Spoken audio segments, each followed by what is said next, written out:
கர்த்தருடைய பரிசுத்த நாமத்துக்கு மகிமை உண்டாவதாக.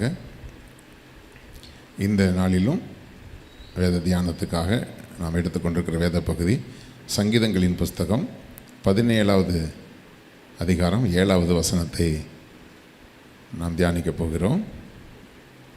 சங்கீதம் 17:7. உம்மை நம்புகிறவர்களை அவர்களுக்கு விரோதமாய் எழும்புகிறவர்கள் நின்று உமது வலது கரத்தினால் தப்புவித்து ரட்சிக்கிறவரே, உம்முடைய அதிசயமான கிருபையை விளங்க பண்ணும்.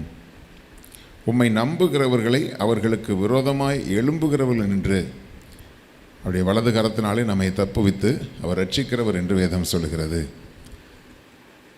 இந்த உலகத்தில் கர்த்தரை நம்புகிறவர்களுக்கு விரோதமான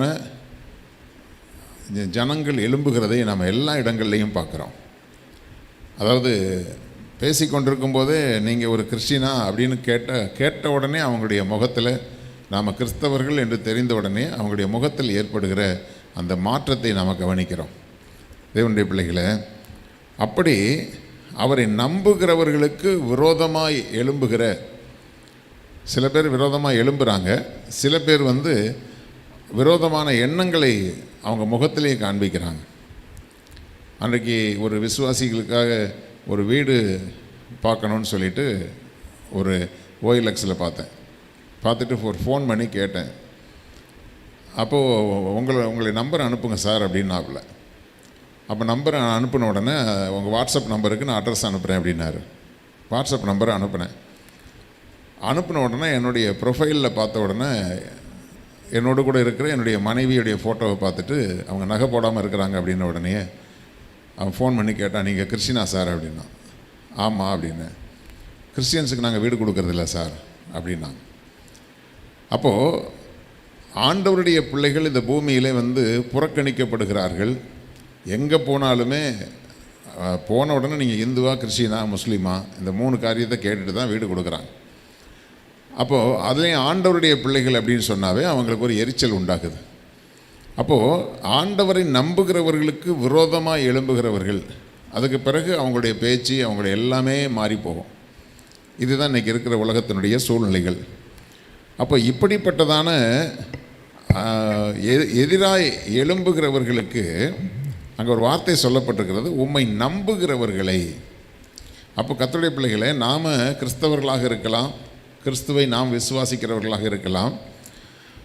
ஆனால் இயேசுதான் தெய்வம்னு விசுவாசிக்கிறது மாத்திரமல்ல, அவர் மேல் நம்பிக்கை வைத்து அந்த நம்பிக்கை தான் ரொம்ப உறுதியாய் அவர் மேல் வைக்கும் பொழுது ஆண்டவர் விரோதமாக எழும்புகிறவர்களை அவருடைய கையிலிருந்து நம்மை அவருடைய வலது கரத்தினால் தப்புவித்து ரட்சிக்கிறவராய் இருக்கிறார்.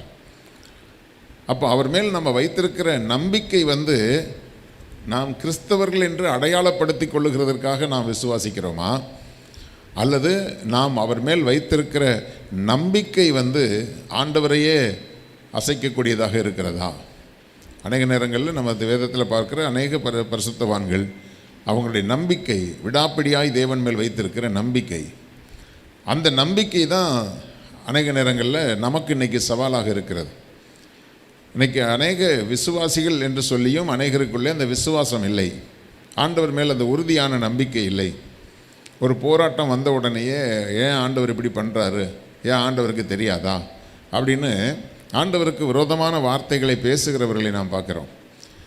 ஆனால் கர்த்தருடைய பிள்ளைகளே, நாம் அவர் மேல் வைத்திருக்கிற நம்பிக்கை எப்படிப்பட்டது, அதுதான் ரொம்ப முக்கியம். ஆண்டவர் உங்களுக்கு விரோதமாக எழும்புகிறவருடைய கைக்கு உங்களை விலக்கி பாதுகாப்பார். அதே சமயத்தில் நம்ம அவர் மேல் வைத்திருக்கிற நம்பிக்கை எப்படி இருக்க வேண்டும்?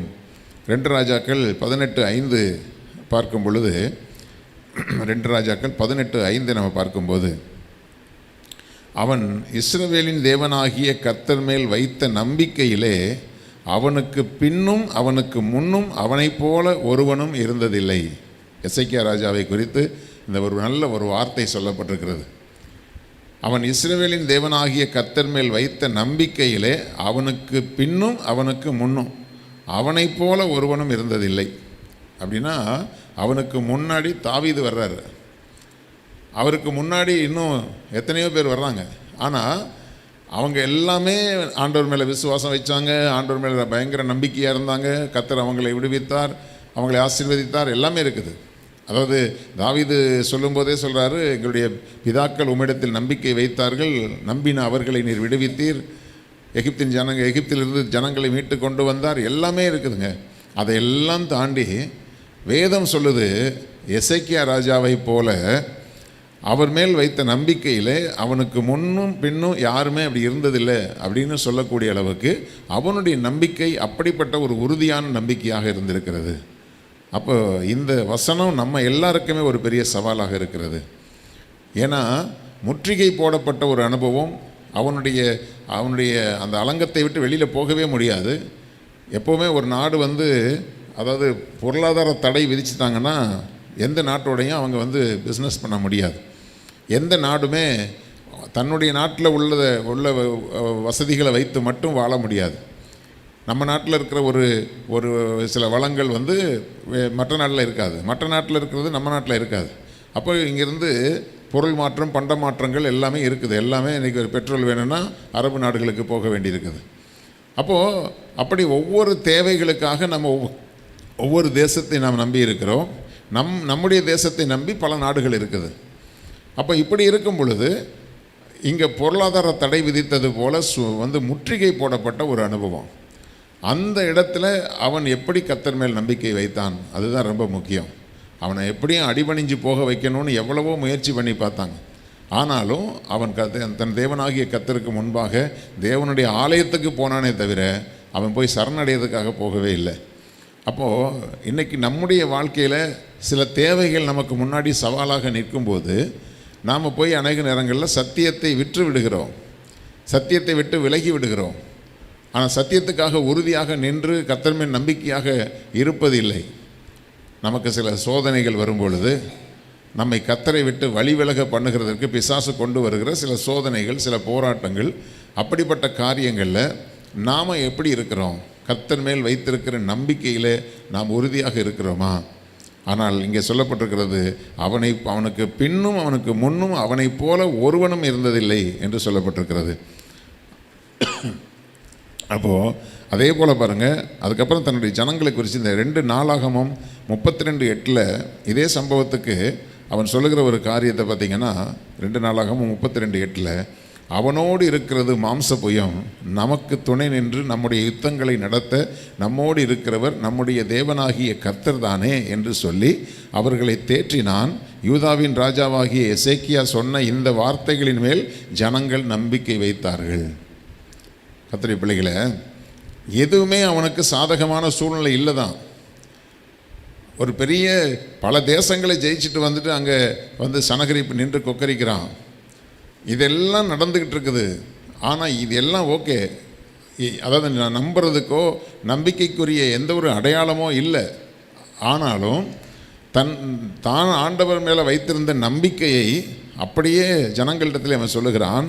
அவனோடு இருக்கிறது மாம்ச புயம், அவனுக்கு நிறைய ஆட்கள் இருக்கிறாங்க, நம்மக்கிட்ட அந்தளவுக்கு ஆள் இல்லை. ஆனால் நமக்கு துணை நின்று நம்முடைய யுத்தங்களை நடத்த நம்மோடு இருக்கிறவர் நம்முடைய தேவனாகிய கர்த்தர் தானே. இந்த வார்த்தையை நீங்கள் அடிக்கடி அறிக்கை பண்ணுங்கள். ஏனென்றால் அதாவது அவர்களோடு இருப்பவர்களை பார்க்கலும் நம்மோடு இருக்கிறவர்கள் அதிகம் என்று எலிசா சொன்னான். அப்போது அவர்களோடு இதே வார்த்தை தான் சொல்லப்போனால் அது அவங்க மாம்ச புயம் இருந்தது. இங்கே அக்னிமயமான குதிரைகளோடு தேவதூதர்கள் நின்று கொண்டிருந்தார்கள். நம்முடைய விசுவாசம் இந்த மாதிரி சூழ்நிலைகளில் அசைக்கப்படாதபடிக்கு உங்களுடைய கண்களுக்கு தெரிகிறதை வைத்து நீங்கள் இவ்வளவுதான் அப்படின்னு நீங்கள் முடிவு பண்ணாதீங்க. உங்களுக்கு அதாவது காண்கிறவைகள் அநித்தியமானவைகள், காணப்படாதவைகள் தான் நித்தியமானவைகள்னு சொல்லப்பட்டிருக்கிறது. அப்போது நம்முடைய கண்களுக்கு மறைவான காரியங்கள், அந்த கண்களுக்கு மறைவாக தேவன் உங்களுக்காக ஒரு காரியத்தை செய்து கொண்டே இருக்கிறார், உங்களுக்காக ஒரு காரியத்தை ஆயத்தப்படுத்தி கொண்டே இருக்கிறார். அன்றைக்கு அங்கே ரப்சாக்கே நின்று அவ்வளோ காரியங்களை பேசினாலும் ஆண்டவர் அந்த தேசத்தில் உள்ள எல்லா காரியங்களையும் அந்த அதிகாரியையும் அந்த ராஜாவையும் ஒன்றுமில்லாமல் ஆண்டவர் போக பண்ணினார். நம்ம இப்போ அதை தியானிக்க நமக்கு நேரம் இல்லை. ஆனால் இங்கே சொல்லப்பட்டிருக்கிற ஒரு காரியம் என்னென்னா, அந்த ராஜா தேவன் மேல் வைத்திருக்கிற நம்பிக்கையை தன் ஜனங்களுக்கு சொன்ன பொழுது இங்கே சொல்லப்பட்டிருக்கிறது, எசேக்கியா ராஜா சொன்ன இந்த வார்த்தைகளின் மேல் ஜனங்கள் நம்பிக்கை வைத்தார்கள். அதாவது நீங்கள் ஒரு குடும்பத்துக்கு தலைவியாக இருக்கிற நீங்கள் எப்போவுமே நெகட்டிவான ஒரு காரியத்தை அறிக்கை பண்ணிட்டு இருந்தீங்கன்னா உங்கள் குடும்பமும் அப்படி தான் இருக்கும். எதுக்கெடுத்தாலும் நீங்கள் புலம்புகிறவர்களாக இருந்தால் உங்களுடைய குடும்பமும் அப்படி தான் இருக்கும், உங்களை சார்ந்திருக்கிற கூட்டமும் அப்படி தான் இருக்கும். நீங்கள் விசுவாசம் உள்ளவர்களாக இருந்தீங்கன்னா உங்களுடைய குடும்பம் முழுவதும் விசுவாசத்துக்குள்ளே இருக்கும். நீங்கள் சொல்கிற வார்த்தையின்படியே உங்களுடைய குடும்பமும் விசுவாசிக்கும்.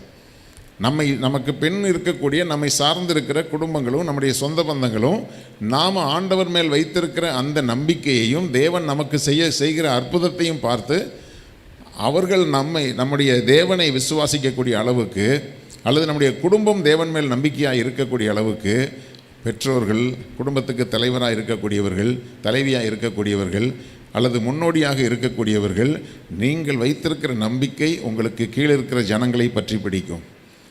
நம்மளே புலம்புகிறவங்களாக இருந்தீங்கன்னா அப்புறம் உங்களுடைய சந்ததியும் அப்படி தான் இருக்கும். அதனால் அந்த புலம்பல் கர்த்தருக்கு பிரியமில்லாத ஒரு காரியம், முறுமுறுப்பு கர்த்தருக்கு பிரியமில்லாத காரியம். அப்போது இந்த எசேக்கியா ராஜா அவன் அந்த ஜனங்களுக்கு முன்மாதிரியாக நின்று விசுவாசத்தோடு கூட அந்த வார்த்தைகளை அவன் சொல்லும்போது அந்த ஜனங்களும் அதை கேட்டு நம்பிக்கை வைத்தார்கள். நீங்கள் செய்கிற காரியம் மற்றவர்களை நம்பிக்கையிலிருந்து இடறி போக பண்ணுகிறதா அல்லது நம்பிக்கைக்குள்ளாக வழி நடத்துகிறதா? அது ரொம்ப முக்கியம். நம்ம அநேகருடைய இடர்களுக்கு காரணமாக இருந்து பொல்லாத காரியங்களை பேசி, இடர்களுக்குரிய காரியங்களை பேசி, புலம்பலுக்கு முறுமுறுப்புக்குரிய காரியங்களை பேசிட்டு அதுக்கப்புறம் பிள்ளைங்க மேலேயோ அல்லது மற்ற சார்ந்திருக்கிற நபர்கள் மேலே நீங்கள் நம்பிக்கையாக இருங்க, ஆனாலும் பார்ப்போம் கர்த்தர் ஏதாவது செய்வார் அப்படின்னு கடைசியாக ஒரு வார்த்தையை சொல்லுகிறது அல்ல. கர்த்தர் நமக்காக ஏதோ ஒன்று ஆயத்தப்படுத்தி கொண்டிருக்கிறார். என்னுடைய விசுவாசம் எல்லாமே எனக்காக, என் சந்ததிக்காக, என் குடும்பத்துக்காக, என்னுடைய ஊழியத்துக்காக, என் விசுவாசிகளுக்காக ஆண்டவர் எதையோ ஒரு நன்மையை ஆயத்தப்படுத்தி கொண்டே இருக்கிறார். என்னுடைய கண்களுக்கு மறைவாக தேவன் சில காரியங்களை ஆயத்தப்படுத்தி கொண்டே இருக்கிறார். எசேக்கியா ராஜா போய் யுத்தம் பண்ணி தான் ஜெயிக்கணுங்கிற அவசியம் இல்லை. அவனே வெட்கப்பட்டு போகக்கூடிய அளவுக்கு, தலை குனிந்து போகக்கூடிய அளவுக்கு தேவன் தேவ தூதர்களை இறக்கி யுத்தம் பண்ணினார் ஆண்டவர். அவன் போய் யுத்தம் பண்ணணுங்கிற அவசியமே இல்லை. இன்றைக்கும் நம்முடைய தேசத்திலையும் கூட சரி, தேவ பிள்ளைகளுக்கு விரோதமாய் எழும்பியிருக்கிற கூட்டத்தை தேவன் தன்னுடைய தேவ தூதர்களை அனுப்பி அவர்களை முறியடித்து ஒன்றுமில்லாமல் ஆக்குவார். எத்தனையோ இடங்களில் தேவ ஜனங்கள் துன்பப்படுத்தப்படுகிறார்கள், வேதனைப்படுத்தப்படுகிறார்கள். கர்த்தர் எசேக்கியா ராஜாவின் தேவன் நம்முடைய தேவனாக இருக்கிறார். ஆண்டவர் இந்த இந்திய தேசத்தினுடைய பாளையத்தில் தன்னுடைய தூதர்களை அனுப்புவார். வருகிற நாட்களில் கர்த்தருடைய அற்புதங்களை நாம் அப்படி பார்க்க போகிறோம். தேவனுடைய பிள்ளைகள், அந்த விசுவாசம் நமக்கு அசைக்க முடியாத விசுவாசமாக இருக்கும் பொழுது எந்த மறைவான கண்ணிகளுக்கும் தேவன் நம்மை விலக்கி பாதுகாப்பார். அடுத்தது 1 சாமுவேல் 27வது அதிகாரத்தை எடுத்துக்கொண்டீங்கன்னா வேகமாக சில காரியங்களை நான் வாசித்து முடிக்கிறேன். 1 சாமுவேல் 27:1 நான் வாசிக்கிறேன். பின்பு தாவீது, நான் எந்த நாளிலாகிலும் ஒரு நாள் சவுலின் கையினால் மடிந்து போவேன். இனி சவுல் இஸ்ரவேலின் எல்லைகளில் எங்கேயாவது என்னை கண்டுபிடிக்கலாம் என்கிற நம்பிக்கை அற்று போகும்படிக்கும் நான் பெலிஸ்தரின் தேசத்துக்கு போய் தப்பித்து கொள்வதை பார்க்கிலும் நலமான காரியம் வேறில்லை என்று தன் இருதயத்தில் யோசித்தான். தாவீது விசுவாச வீரன்தான், துதியின் வீரன்தான். எத்தனையோ காரியங்களில் அவன் துதித்து ஆண்டவரை துதித்து, ஆண்டவர் அதாவது சத்துரு ஒரு பக்கம் துரத்தி கொண்டிருந்தாலும் அவனை மேற்கொள்ளாதபடிக்கு ஆண்டவர் அவனுக்கு பாதுகாப்பை கொடுத்தார், சத்துருக்களுக்கு விலக்கி பாதுகாத்தார், ஆசீர்வாதங்களை கொடுத்தார். அவன் வனாந்திரத்துக்கு தனியாக தான் தப்பிச்சு ஓடினான். யோனத்தான்கிட்டேருந்து பேசிட்டு போகும்போது அவன் தனி நபராகத்தான் போனான். ஆனால் வனாந்திரத்தில் போய் கர்த்தர் அவனுக்கு ஒரு சேனையை கர்த்தர் கொடுத்தார். அப்போ பல சவால்கள் வந்தது, சில போராட்டங்கள் வந்தது, தொடர்ந்து போராட்டங்கள் வந்து கொண்டு தான் இருந்தது. தேவ ஜனமே, ஒரு விஷயத்தை புரிந்து கொள்ளுங்க. நமக்கு இப்போ தாவீதுக்கு ஓடி ஓடி ஓடி போர் அடிச்சு போச்சு. எல்லா இடத்துலையும் ஓடி கர்த்தர் தான் ஜெயத்தை கொடுத்தார். கர்த்தர் அவனுக்கு தேவையான ஒரு கூட்டத்தை கர்த்தர் கொடுத்தார். யுத்தம் பண்ணுறதுக்கு ஒரு யுத்த கூட்டத்தை கொடுத்தார். எல்லாமே இருந்தது. ஆனால் தொடர்ந்து வருகிற பிரச்சனைகளில் அவனுக்கு அப்படியே ஒரு சோர்வு உண்டாகிறது. அதான் நான் உங்களுக்கு சொல்கிறேன், அவரை நம்புகிற ஜனங்கள் மேலே எரிச்சலாக இருக்கிற ஒரு கூட்டம் இருந்துக்கிட்டே தான் இருக்குங்க. ஒரு போராட்டம் இருந்துக்கிட்டே தான் இருக்கும். ஒரு பிரச்சனை போனால் இன்னொரு பிரச்சனை வந்துக்கிட்டே தான் இருக்கும். இதுதான் வாழ்க்கை. அதுவும் தேவ ஜனங்கள் மேலே வேண்டாத எரிச்சலும் பொறாமையும் இருந்துக்கிட்டே தான் இருக்கும். எவ்வளோ காலத்துக்குன்னா நம்ம பரலோகம் போகிற வரைக்கும். உண்மையை சொல்லப்போனால் நம்மை பரலோகத்துக்கு கொண்டு போய் சேர்க்குறவங்களே அவங்க தான். அவங்க நமக்கு கொடுக்குற டார்ச்சரில் தான் நம்ம இன்னும் கர்த்தாவே கர்த்தாவேன்னு சொல்லி நம்ம இன்னும் சீர்படுத்தி இன்னும் கர்த்தருக்குள்ளே வளர்கிறதற்கு, உண்மையை சொல்கிறேன், நம்மை பரலோகத்துக்கு கொண்டு போய் சேர்க்கிறவங்களே நமக்கு விரோதமாக எழும்புகிறவர்கள் தான். அப்போது அவங்கள வச்சு தான் கர்த்தர் நம்மை உருவாக்கி கொண்டிருக்கிறார். இது ஓயாது. எவ்வளோ காலத்துக்கு இந்த போராட்டம் அப்படின்னு நீங்கள் யோசிச்சிங்கன்னா, போராட்டங்கள் இருந்து கொண்டே தான் இருக்கும். ஆனால் அந்த போராட்டத்தின் நடுவில் தேவன் நம்மை எப்படி ஆசீர்வதித்து கொண்டிருக்கிறார். இவ்வளோ காரியங்கள் நமக்கு விரோதமாக எழும்பியும் அவங்க நம்மை மேற்கொள்ளாதபடிக்கு தேவன் நம்மை சுற்றிலும் ஒரு பெரிய வளையத்தை போட்டு வச்சிருக்கிறார். அது எத்தனை பேர் நீங்கள் விசுவாசிக்கிறீங்க? உங்களை சுற்றிலும் ஒரு பெரிய பாதுகாப்பு வளையத்தை வச்சுருக்காரு. என்னென்னமோ யுத்தம் பண்ணி பார்க்குறாங்க, எவ்வளவோ போராடி பார்க்குறாங்க, உங்களை ஜெயிக்க முடியல அவங்களுக்கு. இது எப்பொழுதுமே நடந்து கொண்டிருக்கிற ஒரு பாதுகாப்பு, தேவன் கொடுத்துருக்கிற பாதுகாப்பு. ஆனால் தாவீதுக்கு திடீர்னு ஒரு காரியத்தில் போர் அடித்து போய் அவன் சொல்கிறான், எங்கேயாவது என்னை கண்டுபிடிக்கலாம் என்கிற நம்பிக்கை அற்று போகும்படிக்கு. ஏன்னா இப்போது இஸ்ரேல் தேசத்துக்குள்ளேயே அவன் ஓடிக்கொண்டிருக்கிறான். அப்படி ஓடிக்கொண்டிருக்கும் பொழுது எங்கேயாவது அவனை கண்டுபிடிச்சிடலாங்கிற நம்பிக்கை சவுலுக்கு இருந்தது. அவன் சொல்கிறான், நம்ம பெலிஸ்தீனுடைய தேசத்துக்குள்ளே போயிட்டோன்னா அவனுக்கு அந்த நம்பிக்கை இல்லாமல் போயிடும், நம்மளை மறந்துடுவான் அப்படின்னு அவன் யோசிக்கிறான். அப்படி யோசித்து தான் அவன் என்ன பண்ணான், 2வது வசனத்தில், ஆகையால் தாவீது தன்னோடு இருந்த 600 பேரோடும் கூட எழுந்திருந்து மாயோகின் குமாரனாகிய ஆகீஸ் என்னும் காத்தின் ராஜாவிடத்துக்கு போய் சேர்ந்தான் அப்படின்னு பார்க்குறோம். கடைசியில் அவன் அங்கே போய் என்ன பண்ணான், அதாவது இது அவனுடைய மேலே பார்த்த வசனத்தின்படி அவரை நம்புகிறவர்களை அவருடைய வலது கரத்தினால் தப்புவித்து ரட்சிக்கிறவர் ஆண்டவர். ஆனால் இவன் என்ன யோசிக்கிறான், சவுல் கைக்கு என்னை தப்புவித்து ரட்சிக்கிறவர் அந்த ஆகீஸ் என்கிறதான அந்த நம்பிக்கையில் கொஞ்சம் அப்படியே தடுமாறிட்டான். ஆகீஸ் கிட்ட போனால் எல்லாம் சரியாயிரும்னு சொல்லிட்டு. ஆனால் அங்கே போனதுனால என்ன நடந்தது அப்படின்னு சொல்லி பார்த்தீங்கன்னா, அதுக்கப்புறம் அங்கே அவன் வெளியில் இன்னிடத்துக்கு போகும் பொழுது அவனையும் அவனுடைய குடும்பத்தாரையும் அவனுடைய கூட்டத்தாருடைய மனைவி பிள்ளைகள் எல்லாத்தையும் வந்து அமலேக்கியர்கள் வந்து எல்லாம் அவங்கள அரெஸ்ட் பண்ணி கொண்டு போயிட்டாங்க. அவனுடைய பொருட்களை எல்லாம் அள்ளிட்டு போயிட்டாங்க. திரும்பி வந்து பார்க்கும் பொழுது நம்ம அது அந்த பகுதியை வாசிக்க நமக்கு நேரம் இல்லை. அழுகிறதற்கு பலன் இல்லாமல் போக மட்டும் தாவீது அழுதான் என்று சொல்லப்பட்டிருக்கிறது. அப்போது இங்கே இருக்கிற பிரச்சனைக்கு தப்பிச்சு நம்ம அங்கே போயிட்டால் பிரச்சனை இருக்காதுன்னு சொன்னால், அங்கே போனால் அதை விட பயங்கரமான பிரச்சனையாக தான் இருக்கும்.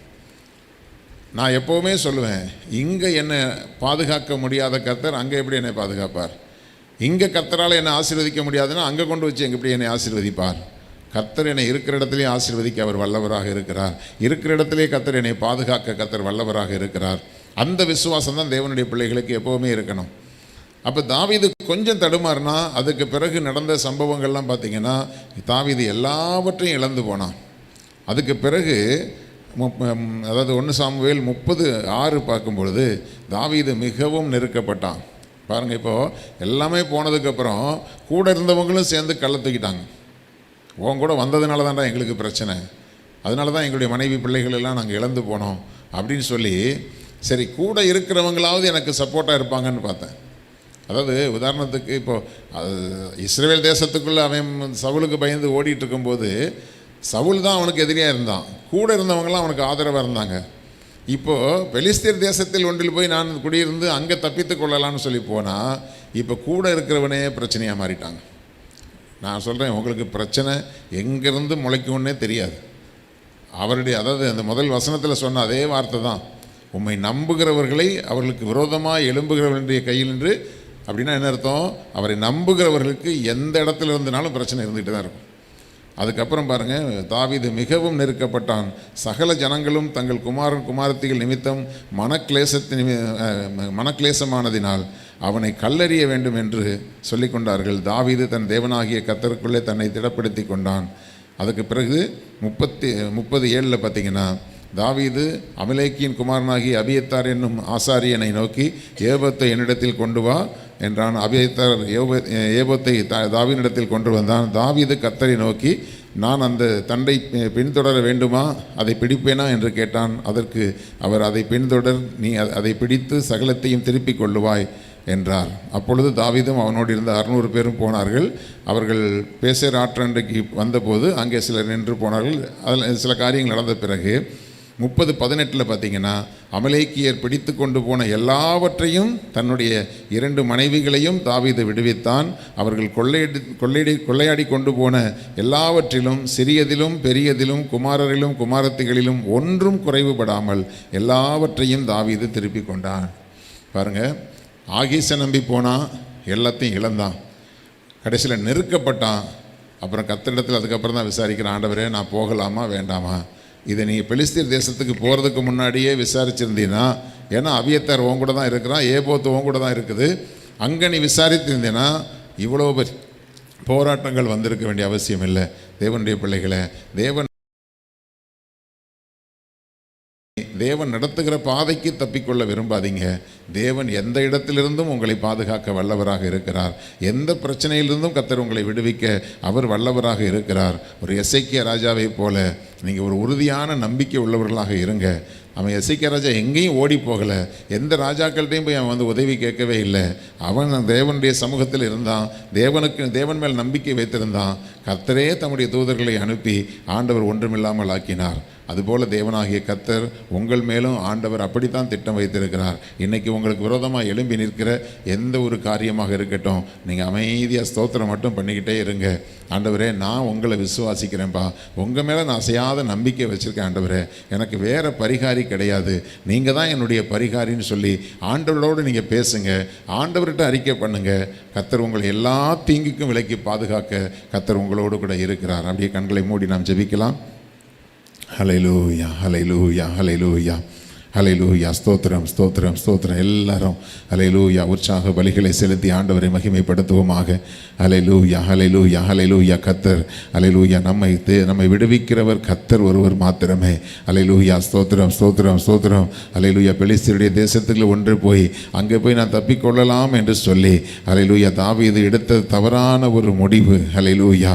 அது நிமித்தமாய் அவன் வேதனைப்பட்ட காரியங்கள். ஹல்லேலூயா, ஸ்தோத்திரம். எல்லாத்தையும் நம்ம பார்த்துருக்கிறோம். தேவனாகிய கர்த்தர் ஹல்லேலூயா உங்கள் மேல் வைத்திருக்கிற அந்த அன்பு ஒருபோதும் மாறாது. தேவனுடைய பிள்ளைகளே, ஹல்லேலூயா, ஹல்லேலூயா, ஹல்லேலூயா. ஸ்தோத்திரம், ஸ்தோத்திரம், ஸ்தோத்திரம், ஸ்தோத்திரம். ஹல்லேலூயா. நான் பெலிஸ்தரின் தேசத்துக்கு போய் தப்பிக்கொள்வதை பார்க்கிலும் நலமான காரியம் வேறு இல்லை.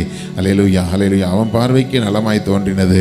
ஹல்லேலூயா, ஸ்தோத்திரம், ஸ்தோத்திரம். அவன் தப்பிக்கொண்டு போகலான்னு, சவுலுக்கு தப்பிக்கொண்டு போகலான்னு நினைச்சான். ஆனால் அங்கே போய் அமலேக்கியர் கையிலே மாட்டிக்கொண்டான். தேவனுடைய பிள்ளைகளை, இருக்கிற இடத்திலே கர்த்தர் உன்னை ஆசீர்வதிக்க வல்லவராக இருக்கிறார். ஹல்லேலூயா, ஹல்லேலூயா, ஹல்லேலூயா. ஸ்தோத்திரம், ஹல்லேலூயா. ஆண்டவர் பாதுகாப்பதற்கும் ஆண்டவர் உன்னை ஆசீர்வதித்து உயர்த்துவதற்கும் இடம் பிரச்சனை கிடையாது. ஹல்லேலூயா, ஹல்லேலூயா. ஆண்டவர் உன்னோடு கூட இருக்கணும். ஹல்லேலூயா. நீ அவர் மேல் நம்பிக்கை வைத்திருக்கிற வரைக்கும் அவர் உன்னோடு கூட இருப்பார். ஹல்லேலூயா. உன்னை சுற்றிலும் ஒரு பாதுகாப்பு வளையம் உண்டு. ஹல்லேலூயா, ஸ்தோத்திரம், ஸ்தோத்திரம். சமுத்திரங்கள் எழும்பலாம். ஹல்லேலூயா, ஹல்லேலூயா. பெருங்காற்று வீசலாம், பெரும் மழை பெய்யலாம். ஹல்லேலூயா, ஸ்தோத்திரம், ஸ்தோத்திரம், ஸ்தோத்திரம். ஹல்லேலூயா. கண் மலையின் மேல் கட்டப்பட்ட வீட்டின் மேல் ஹல்லேலூயா பெருங்காற்று வந்தும் பெருவெள்ளம் மோதி அடித்தாலும் அந்த வீடு அசையாது. ஏனென்றால் அது கண்மலையின் மேல் அஸ்திவாரம் போடப்பட்டு கட்டப்பட்ட வீடு. ஹல்லேலூயா, ஹல்லேலூயா. ஆண்டவருடைய வார்த்தையின்படி கட்டப்பட்ட வீடு. ஹல்லேலூயா. கண்மலையாகிய கிறிஸ்துவின் மேல் அஸ்திவாரம் போடப்பட்ட வீடு. ஹல்லேலூயா. அப்படிப்பட்டதான ஒரு அசைக்க முடியாத நம்பிக்கையோடு கூட நீங்கள் யுத்தம் பண்ண வேண்டாம். கர்த்தர் உங்களுக்காக யுத்தம் பண்ணுவார். ஹல்லேலூயா. கர்த்தர் உங்களுக்காக வழக்காடுவார். கர்த்தர் உங்களுக்காக பரிந்து பேசுவார். ஹல்லேலூயா, ஹல்லேலூயா, ஹல்லேலூயா. எங்கே என்ன பேச வேண்டுமோ அதை கர்த்தர் உனக்காக செய்து கர்த்தர் பெரிய காரியத்தை கர்த்தர் செய்வார். ஹல்லேலூயா, ஹல்லேலூயா, ஹல்லேலூயா. ஸ்தோத்திரம், ஸ்தோத்திரம், ஸ்தோத்திரம். கர்த்தர் அப்படியே செய்ய போகிறதுக்காக கர்த்தரை ஸ்தோத்திரம் பண்ணுவோம். ஹல்லேலூயா, ஸ்தோத்திரம், ஸ்தோத்திரம், ஸ்தோத்திரம், ஸ்தோத்திரம், ஸ்தோத்திரம், ஸ்தோத்திரம், ஸ்தோத்திரம். தகப்பனே, தேவனாகிய கர்த்தர் உடைய பிள்ளைகளையும் பிள்ளைகளுக்கு உண்டான எல்லாவற்றையும் நீங்கள் வேலியடைத்து பாதுகாத்து கொண்டிருக்கிறீங்க. ஆண்டவரே, ஸ்தோத்திரம், ஸ்தோத்திரம். உடைய பிள்ளைகள் பயப்படுகிற காரியம் ஒருபோதும் நடப்பதில்லை. உடைய பிள்ளைகளை சுற்றிலும் ஆண்டவரே தேவ தூதர்களுடைய பாதுகாவல் இருக்கிறது, உடைய மகிமையின் பாதுகாவல் இருக்கிறது. அந்த மகிமைக்குள்ளாக வைத்து உடைய பிள்ளைகளை ஜனங்களை ஆண்டவரே ஸ்தோத்திரம் நீங்கள் ஆசீர்வதிங்க. அவர்கள் அவரை நோக்கி பார்த்து பிரகாசம் அடைந்தார்கள், அவர்கள் முகங்கள் வெட்கப்படவில்லை என்று சொன்னது போல ஆண்டவரே உடைய பிள்ளைகளுடைய முகங்களை வெட்கப்படுத்தாதபடி நீர் பாதுகாக்க வல்லவராக இருக்கிறதற்காக ஸ்தோத்திரம். தொடர்ந்து இந்த நாளிலும் உடைய பிள்ளைகளுடைய போக்குவரத்துகளை எல்லாம் தேவன் பாதுகாத்து எல்லா தீங்குகளுக்கும் விலக்கி பாதுகாத்துக் கொள்ளுங்க. எல்லா துதியும் கனமும் மகிமையும் உமக்கே செலுத்துகிறோம். இயேசு கிறிஸ்துவின் இன்ப நாமத்தில் ஜெபிக்கிறோம் ஜீவன் உள்ள எங்கள் நல்ல பிதாவே. என் ஆத்துமாவே கர்த்தரை ஸ்தோத்திரி, என் முழுமையுடைய பரிசுத்த நாமத்தை ஸ்தோத்திரி. என் ஆத்துமாவே கர்த்தரை ஸ்தோத்திரி, கர்த்தர் செய்த சகல உபகாரங்களை மறவாதே. ஆமென், ஆமென். ஆண்டவர் உங்களை ஆசீர்வதிப்பார்.